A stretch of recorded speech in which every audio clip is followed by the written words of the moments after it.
భూకైలాసంగా పిలువబడే శ్రీశైల మల్లికార్జున స్వామికి లోకానికి వస్త్రాలు అందించిన దేవాంగ వంశ మూలపురుషుడు దేవల మహర్షికి ఒక అవినాభావ సంబంధం ఉందని మీకు తెలుసా? సాక్షాత్తో శివుడికి మొట్టమొదటి వస్త్రాన్ని సమర్పించిన ఆ అద్భుత ఘట్టం మరియు శ్రీశైలంతో వారికున్న అనుబంధం ఇప్పుడు తెలుసుకుందాం. దేవల మహర్షి ఎక్కడో పుట్టిన సామాన్య మానవుడు కాదు. సృష్టిలో వస్త్రాల కొరత ఏర్పడినప్పుడు దేవతల ప్రార్థన మేరకు సాక్షాత్తూ ఆ పరమశివుని హృదయం, కొన్ని పురాణాల ప్రకారం మూడవ కన్ను నుండి ఉద్భవించిన శివాంశ సంభూతుడు దేవల మహర్షి.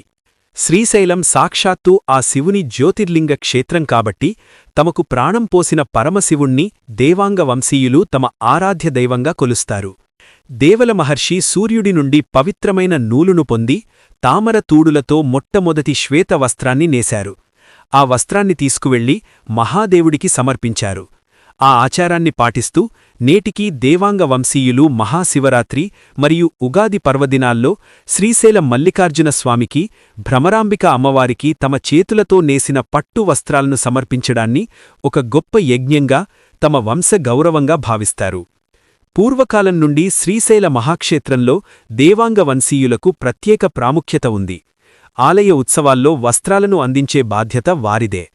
భక్తుల సౌకర్యార్థం మరియు తమ వంశీయులు స్వామివారిని దర్శించుకోవడానికి వీలుగా శ్రీశైలంలో దేవాంగ సత్రాలను, అన్నదాన కేంద్రాలను నిర్మించారు. దేవల మహర్షి వారసులు శివ కైంకర్యాల్లో ఎప్పుడూ ముందుంటారని చరిత్ర చెబుతోంది. పరమశివుడు లేకపోతే దేవల మహర్షి లేరు. దేవల మహర్షి లేకపోతే ఈ ప్రపంచానికి వస్త్రం లేదు.